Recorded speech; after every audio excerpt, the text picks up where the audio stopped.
Seguimos en Decisiones en Canal 6. Como decíamos en el anterior bloque, semana particular, muy especial, por lo ocurrido hace 4 años en la Escuela 49 con la muerte de Sandra Calamano y Rubén Rodríguez.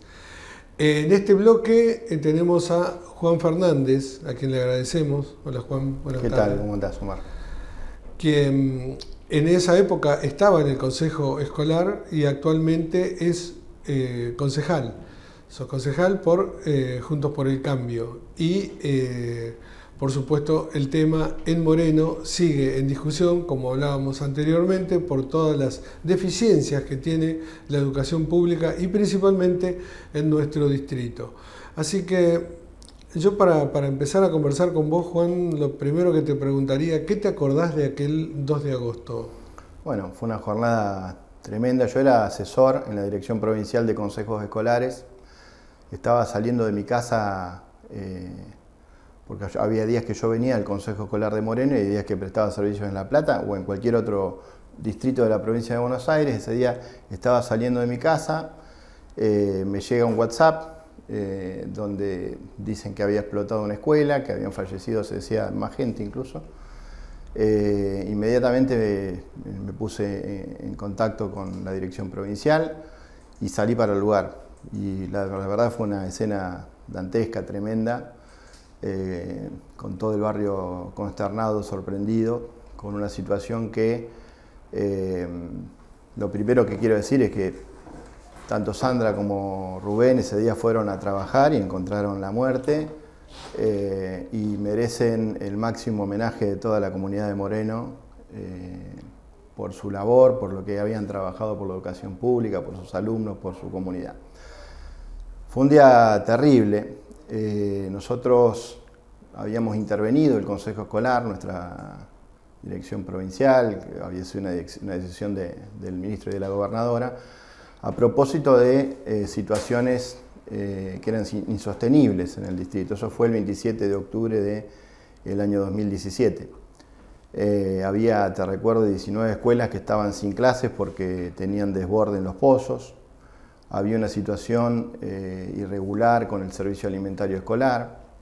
Había una situación que luego conllevó un montón de detenidos respecto de los listados de auxiliares, y ese fue el motivo por el cual se tomó la decisión, previo a hacer todas las diligencias posibles para que sea el propio Consejo Escolar quien lo resuelva, pero no encontrando una solución se tomó la decisión de intervenir.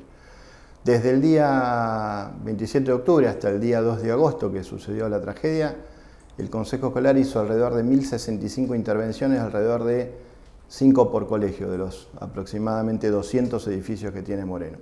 Particularmente en la Escuela 49, desde el día 20 de marzo del 18 hasta el día 6 de julio, hubo 5 reclamos de la escuela por diferentes temas que fueron atendidos en tiempo y forma. Desde el día 20 de marzo del 2018 hasta el día 6 de julio de ese mismo año, la escuela hizo 5 reclamos por diferentes temas de gas o de algunas otras cuestiones. Todos fueron resueltos en tiempo y forma. La justicia va a tener que investigar qué sucedió ese 1 y 2 de agosto.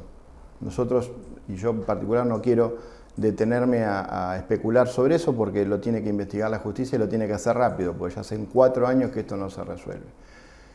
Lo que sí te puedo decir es que el Consejo Escolar, nosotros, la intervención se enteró de la explosión una vez ocurrida. No hubo ninguna alerta previa. Nosotros habíamos entregado a toda la escuela de Moreno el día 7 de junio un protocolo de fuga de gas. Por alguna razón, el Consejo Escolar se entera una vez explotada la escuela. Lamentablemente, yo creo que había una situación que vos entiendo que describiste en tu editorial, de un estado ausente, donde todos los ¿cómo te podría decir? Los auxiliares, los docentes, particularmente en las escuelas técnicas, que son las que más mañas se dan, iban resolviendo lo que el Estado no resolvía. Sí, yo acá para interrumpirte un poco y tratar de entender y comprender, porque yo creo que a Sandra y Rubén hay que homenajearlos de la mejor manera, o por lo menos la que yo veo particularmente, porque todo esto se está discutiendo, ya van 4 años y se discute de distintas maneras, con hacer cosas que lleven a mejor calidad de vida de los alumnos y de los docentes, por supuesto, que son los dos principales protagonistas del sistema educativo. Ahora, para eso hay gente que tiene que agarrar un destornillador y trabajar, o una pala o un pincel, o lo que tenga que hacer, y otros podemos generar debates, discusiones inteligentes a que lleven a realmente encontrar el meollo del problema y buscarle soluciones duraderas, no un parche por este año o porque vienen las elecciones. Entonces esto dispara 2 o 3 preguntas. Haciendo un análisis mínimo de cómo estaba, que es lo que yo hablé, no era un editorial, sino una pequeña presentación sobre el sistema educativo en las últimas décadas, venía muy emparchado, porque el crecimiento de la matrícula fue tan grande que, es decir, estaban desbordados. Seguramente, como estábamos desbordados en las escuelas, también estarían desbordados en el consejo escolar. Y ese desborde hacía que muchas soluciones eran con un alambrecito. Y por ahí en las escuelas nos acostumbramos a que, bueno, lo emparchamos así. Es decir, en una escuela que yo trabajaba, había fuga de gas. Y había siempre, bueno, cerramos la llave. Y si le abría a alguien, quedaba la fuga. Pero como faltaba un vidrio, y como el otro también no cerraba bien la ventana, nunca pasaban cosas porque realmente el estado de la escuela no era el mejor. Y eso, yo creo que, no digo todas, pero yo calculo que el 50% de las escuelas de Moreno estaban con deficiencias. Esa era un poco la generalidad, sin contar que pasamos el 2002 y 2003, donde la única prioridad era para la gente comer, ir a la escuela, y obras, olvídate, no había un peso, no se hizo nada. Acá habría que remontarse a los 90, a los tan denostados 90, ¿no? Con las políticas del consenso de Washington, muchas de las situaciones que tuvo esa ola neoliberal fue, entre otras cosas, la Ley Federal de Educación. La Ley Federal de Educación lo que logra es atomizar el sistema educativo, llevando a cada provincia a su suerte y teniendo una especie de, digamos, cada argentino tenía una especie de 2 situaciones, de origen y de lugar geográfico donde naciera, ¿no? Porque si vos eras pobre y además estabas en una provincia pobre, le ibas a pasar muy mal. Si eras pobre y estabas en una provincia rica o acomodada, por ahí tenías alguna chance. Para que se entienda, vamos a explicarle al público la ley federal. El meollo de la ley federal es que el Estado Nacional se sacó las escuelas de encima. Es decir, por eso el Ministerio de Educación de Nación no tiene escuelas. Es decir, los ministerios de las provincias se hicieron cargo de sus escuelas. Entonces, la provincia pobre tiene pocos recursos y la provincia más rica tiene un poco más. Y el faltante eso lo cubre con la coparticipación. Exactamente. Ahora, que va un poco esa situación atomizó la realidad de 24 provincias. Pero para hecho en el gobierno de Carlos Saúl Menem, con Cavallo como ministro en su momento. Y con Daniel Filmus, que fue el mentor, que hoy es ministro también de este gobierno, y lo fue de educación en el gobierno de Cristina Fernández de Kirchner, que fue el mentor junto con Oporto, con Decibe, que era la ministra de la Ley Federal de Educación, que luego se cambió por la Ley Nacional allá por 2006. Pero lo cierto es que hacía 20 años, por lo menos, que las escuelas estaban en una muy mala situación.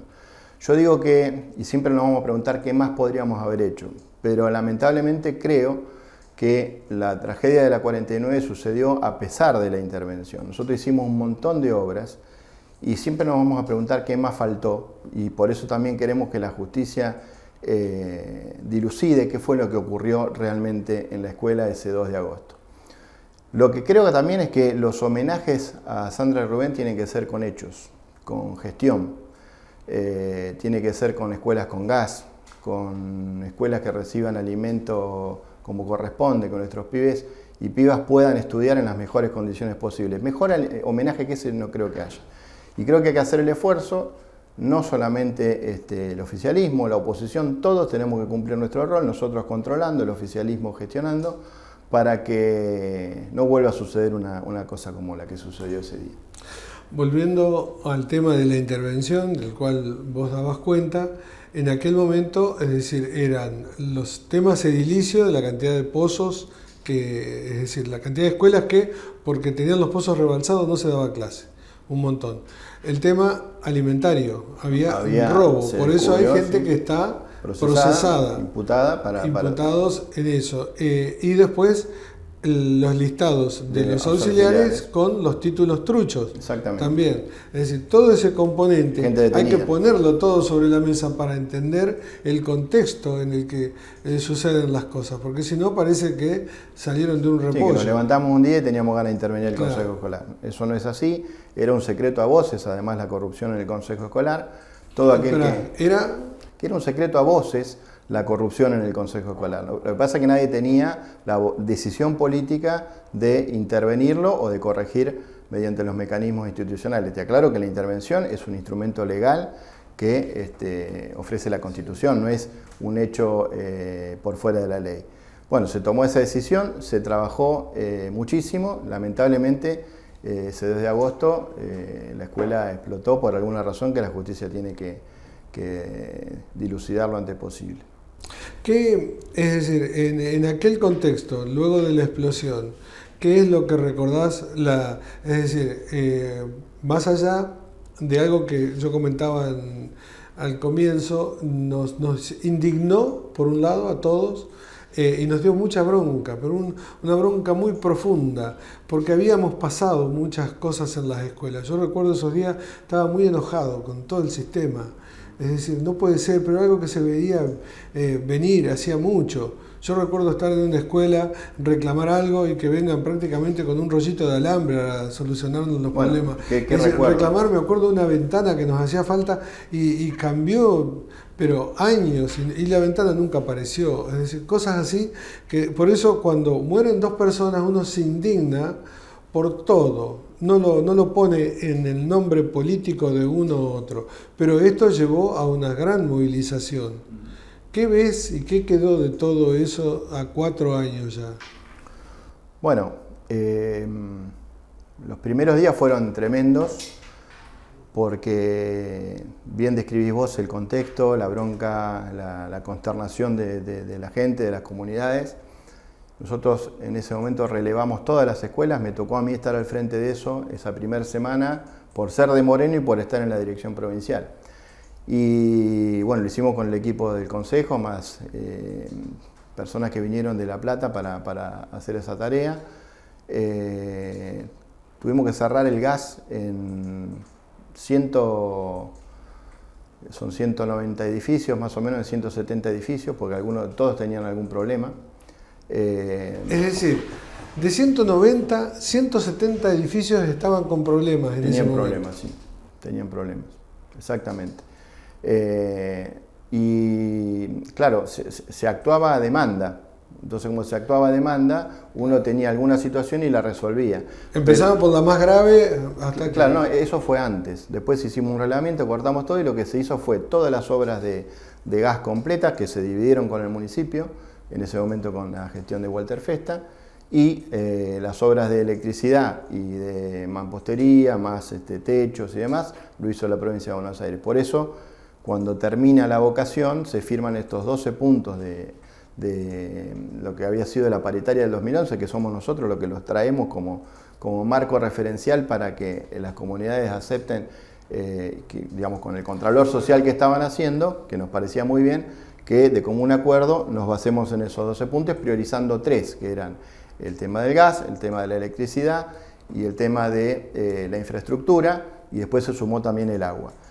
Llegamos a diciembre de 2019 con todas las escuelas con los 12 puntos firmados. Y es mentira que se presionó, porque la verdad es que la presión la hacían como corresponde los padres, no nosotros sobre los padres.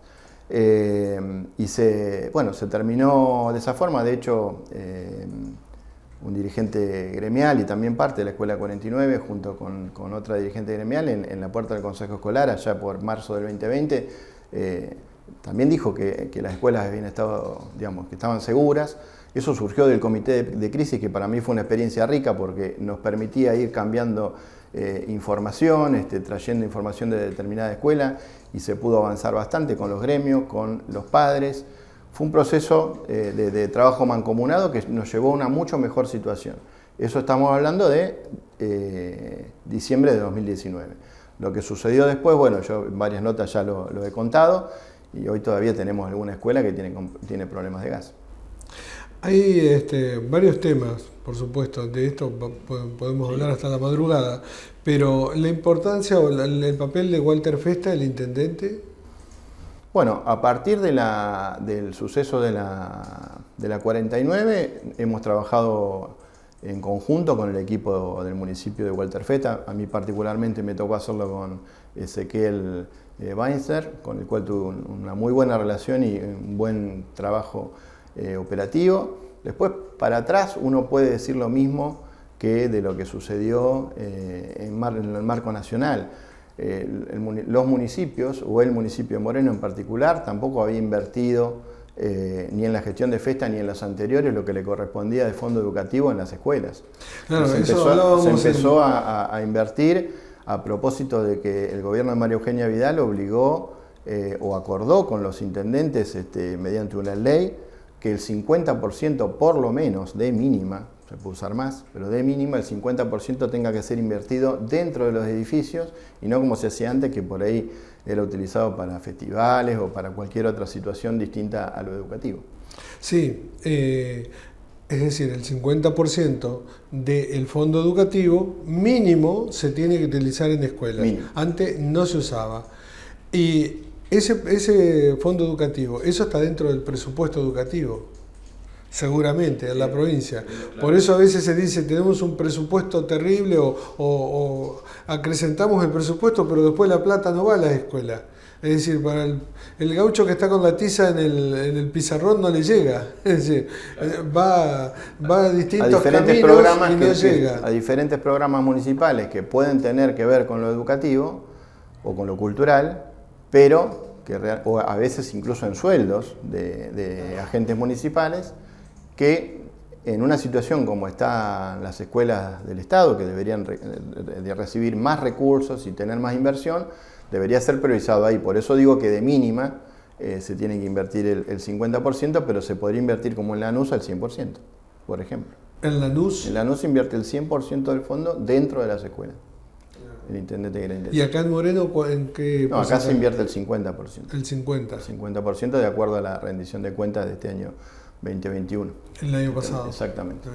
Con tu experiencia, estando en la intervención, estando en la provincia de Buenos Aires, ¿vos creés, voy a presentarlo de otra manera, si cualquier familia que tiene 2 chicos, supongamos, y tiene una casa de 80 metros cuadrados, promedio de un trabajador, cuántas cosas se rompen y hay que arreglar en la casa, que constantemente hay que el cosito de la pared allá del techo, que se tapó esto.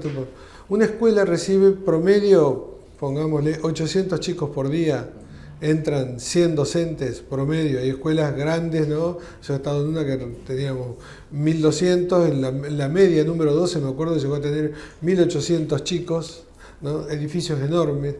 Es decir, el desgaste del edificio, las puertas, las luces, los baños, todos, es constante. ¿Sirve una administración tan centralizada en el Consejo Escolar para manejar 200 edificios con esas características? Mirá, lo que tenemos que discutir en algún momento es si sirven los consejos escolares como tal. Pero son un organismo de la Constitución con lo que deberíamos reformar la Constitución.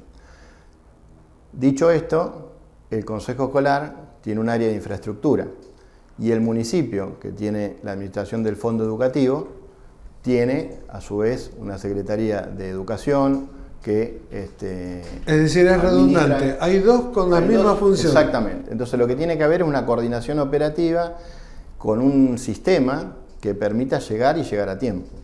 Porque no puede ser de que un funcionario, no hablo de Moreno, ¿no? De cualquier distrito, un funcionario del municipio pasa por una escuela, o la visita, o lo llaman, el consejero escolar X, cualquiera, oficialista, opositor, no importa, pasa por una escuela, quizá lo llaman por lo mismo, y terminan, Se superponen, superponiendo roles y funciones que no tiene sentido, cuando lo que debería haber sería una coordinación operativa bien clara de qué hace cada uno y no que inviertan en lo mismo. Para mí el fondo educativo debería ser invertido en obra de construcción, en obra nueva, y el consejo escolar debería invertir en mantenimiento. Y yo te pongo un ejemplo muy pequeño. Separar bien. Unos construyen y otros mantienen. Exactamente. Yo te pongo un ejemplo muy concreto de lo que nos pasaba. Un gran problema en las escuelas son las alcantarillas. Sí. Parece una pavada, vos has sido docente. Nada es una pavada en la escuela. Desde la llave de la puerta, desde ahí para adentro, nada es una pavada. Y los sistemas de desagües pluviales. ¿Qué ocurre? Muchas escuelas tienen los desagües con canaleta, o sea, no lo tienen en caída libre, y eso hace que una vez que se tapa la canaleta, empiece a pudrir el techo, eso hace que hay filtraciones, las filtraciones provoca a veces electrificación de paredes, bueno, todo eso hace lo mismo que en tu casa, genera una situación de, digamos, de degradación permanente.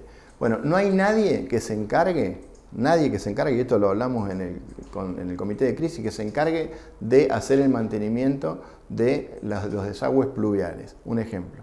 Bueno, esas cosas hacen a que todo el resto se pueda mantener más tiempo y en mejores condiciones. Como no se hace, es un círculo vicioso que genera que constantemente hay cosas rotas. Exactamente. Sin contar la tapa de los tanques. Problema de muchas escuelas, se vuelan las tapas, se pudre el agua queda, hay escuelas, no se puede tomar. Hay escuelas que tienen pozos y les pasa la cloaca por la puerta, por ejemplo. No han hecho la conexión. No han hecho la conexión. Hay escuelas que tienen, como se llama, el Zeppelin de gas y les pasa el gas natural por la puerta. Entonces, digamos, hay que hacer un plan de obras que priorice todas esas situaciones y dividir roles. No puede ser que el municipio y el consejo escolar hagan lo mismo. Acá en Moreno, lo he dicho 1000 veces y no es momento para repetirlo, pero hay suficientes recursos como para que las escuelas estén en muy buenas condiciones.